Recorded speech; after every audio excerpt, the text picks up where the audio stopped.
শুকরিয়া আদায় করছি আল্লাহ সুবহানাহু ওয়া তাআলার আলিশান দরবারে যে আল্লাহ সুবহানাহু ওয়া তাআলা আজকের এই মুবারক জুমআতে আসার বসার বলার এবং শোনার তৌফিক দান করলেন। সকলে পড়ি কালিমাতুশ শুকর আলহামদুলিল্লাহ। বলেন তো দেখি আজকে রবিউল আউয়ালের কত তারিখ? সুবহানাল্লাহ। এই পৃথিবীকে আলোকিত করে নবীজি সাল্লাল্লাহু আলাইহি ওয়াসাল্লাম পৃথিবীতে আগমন করেছিলেন।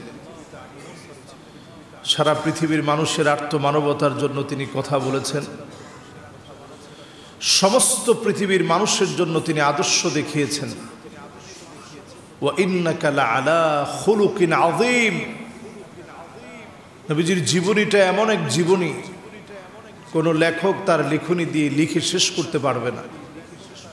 কোনো বক্তা নবীজি সাল্লাল্লাহু আলাইহি ওয়াসাল্লামের কথা বলতে বলতে শেষ করতে পারবে না।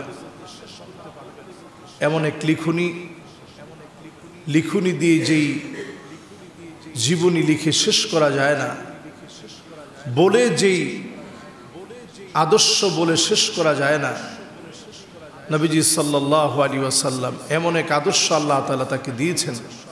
ওয়া ইন্নাকা লাআলা খুলুকিন আযীম। সুমহান আদর্শ আল্লাহ রাব্বুল আলামিন দিয়েছেন। এমন আদর্শ দিয়েছেন যে আদর্শ শেষ করা যায় না বলে। নবীজি সাল্লাল্লাহু আলাইহি ওয়াসাল্লাম পৃথিবীতে এসেছিলেন। আব্রাহা যখন ধ্বংস করতে এসেছিল কাবাল মুকাররমাকে, এর 50 কিংবা 55 দিন পরে এই পৃথিবীতে নবীজি সাল্লাল্লাহু আলাইহি ওয়াসাল্লাম জন্ম লাভ করেন। জন্মের পরেই দিনের পর দিন রোম আর পারস্যে কাসরা এবং কাইসার দিনের পর দিন তারা যে আগুনের পূজা করত, সেই আগুনের পূজা তাদের মণ্ডপগুলো সব কেঁপে উঠেছে, থরথর করে নড়ে চড়ে উঠেছে।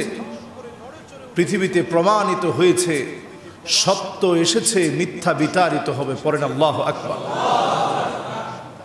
নবীজি সাল্লাল্লাহু আলাইহি সাল্লাম যখন আসছেন, পাশ দিয়ে সেই সময়ের একজন পণ্ডিত যাচ্ছিলেন। পণ্ডিত দেখলেন একটা ঘরের দিকে সমস্ত ডালপালা যেন নুয়ে আছে, ঝুঁকে আছে। মনে হচ্ছে তারকা যেন একটা জায়গার ভিতরে স্থির হয়ে আছে। তিনি বুঝলেন এই ঘরে এমন একজন আছে যিনি শ্রেষ্ঠ কেউ হবেন। ঘরের মধ্যে গিয়ে দেখেন ছোট্ট এক বাচ্চা, চতুর্দিকে মানুষ ভিড় করে আছে দেখার জন্যে। সেই পণ্ডিত নবীজি সাল্লাল্লাহু আলাইহি সাল্লামের মোবারক কাদের দিকে তাকালেন।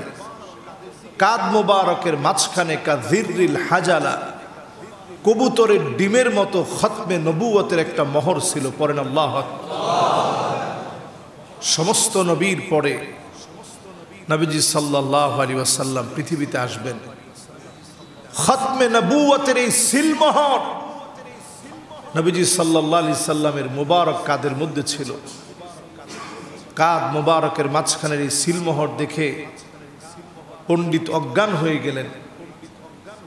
এত শান, এত মান আল্লাহ তাআলা ছোটবেলা থেকেই নবীজিকে দিয়েছেন। সুবহানাল্লাহ। যে নবী পৃথিবীতে আসছেন, বাবাকে কোনোদিন দেখেন নাই। পৃথিবীতে আসার পরেই মাত্র 6টা বছর পার হতে না হতেই মাও দুনিয়া থেকে চলে গেছে। এমন একটা কঠিন সময় নবীজি সাল্লাল্লাহু আলাইহি ওয়াসাল্লামের উপর দিয়ে গিয়েছে। আল্লাহ রাব্বুল আলামিন নবীজি সাল্লাল্লাহু আলাইহি ওয়াসাল্লামকে ছোটবেলা থেকেই ব্যতিক্রম ধর্মী বানিয়েছেন। মানবতার জন্য তিনি কেঁদেছেন। এমন এক নবীকে আল্লাহ রাব্বুল আলামিন আমাদের জন্য পাঠিয়েছেন, যে নবী সব সময় শুধু উম্মতের জন্য পেরেশান ছিলেন। সব সময় উম্মতের কথা ভেবেছেন, আমার উম্মতের কি হাল হবে, আমার উম্মতের কি হাল হবে। উম্মতের জন্য সবচেয়ে কান্ডারি ছিলেন নবীজি সাল্লাল্লাহু আলাইহি সাল্লাম। অন্য সব নবীরা উম্মতকে দেখছে সচক্ষে, নবীজি সাল্লাল্লাহু আলাইহি সাল্লাম আমাদেরকে দেখেন নাই। আল্লাহর নবী বিশ্ব নবী উম্মতকে কোনোদিন দেখেন নাই, না দেখে এত পরিমাণ মহব্বত করে ফেলেছেন। নবীজি আমার আপনার জন্য সেদিন দাঁড়ায় থাকবে। পুলসিরাত পার হওয়ার পরে এমন অবস্থা হবে, অনেক উম্মতের হাত কেটে পড়ে যাবে, নিচে থাকবে জাহান্নাম। অনেকের পা কেটে পড়ে যাবে, নিচে থাকবে জাহান্নাম। অনেকে দ্বিখণ্ডিত হয়ে যাবে, অনেকের চেহারা আল্লাহ নিচের দিকে দিয়ে দিবেন, পা উপরের দিকে দিয়ে দিবেন। সেই কঠিন উম্মতের বেহাল দশায় নবীজি সাল্লাল্লাহু আলাইহি ওয়াসাল্লাম আল্লাহর কাছে বারবার বলতে থাকবেন, ইয়া রাব্বি সাল্লিম, ইয়া রাব্বি সাল্লিম। ও আমার আল্লাহ, দয়া করে আমার উম্মতদেরকে একটু শান্তি দেন, মেহেরবানি করে উম্মতগুলারে মাফ করে দেন। আল্লাহর নবী বিশ্ব নবী সেদিন আমার আপনার জন্য কাঁদবেন। পুলসিরাতের কিনারায় নবীজি সেদিন কাঁদবেন।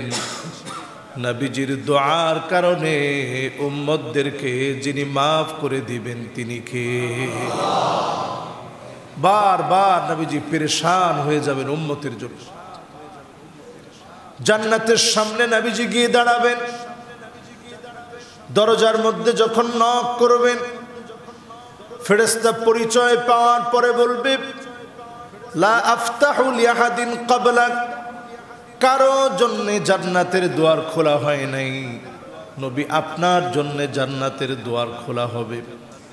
জান্নাত আপনার জন্য অপেক্ষায় আছে।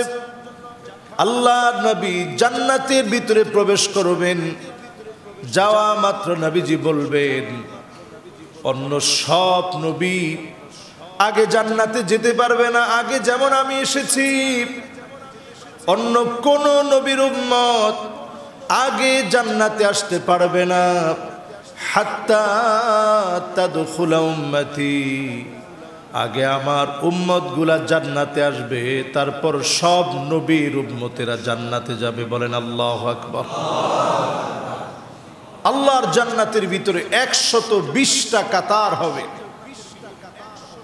সেই 120টি কাতারের ভিতরে 80 মিন উম্মতি, নবীজি বলছেন আমার উম্মতদেরকে দিয়ে একটা আর দুইটা নয়, 80টি কাতার আল্লাহ পাক পূর্ণ করে দিবেন। সুবহানাল্লাহ। চিন্তা করে তো দেখি, 120 থেকে যদি 80 চলে যায়, বাকি থাকে কত? ওয়া 40 মিন সাইরিল উমাম, এই পৃথিবীতে যত নবী এসেছে সমস্ত নবী আম্বিয়া আলাইহিমুস সালাম মিলে জান্নাতের মাত্র 40টা কাতার পূর্ণ করবে। একাই আমার নবীর উম্মত দিয়ে 80 কাতার আল্লাহ পূর্ণ করে দিবেন। সুবহানাল্লাহ। সেই কঠিন সময়ে নবীজি আল্লাহ রাব্বুল আলামিনকে বলবে, ইন্নী মুকাসিরু বিকুমুল উমাম। ও আমার আল্লাহ, এত পরিমাণ উম্মত সব আজকে আমার।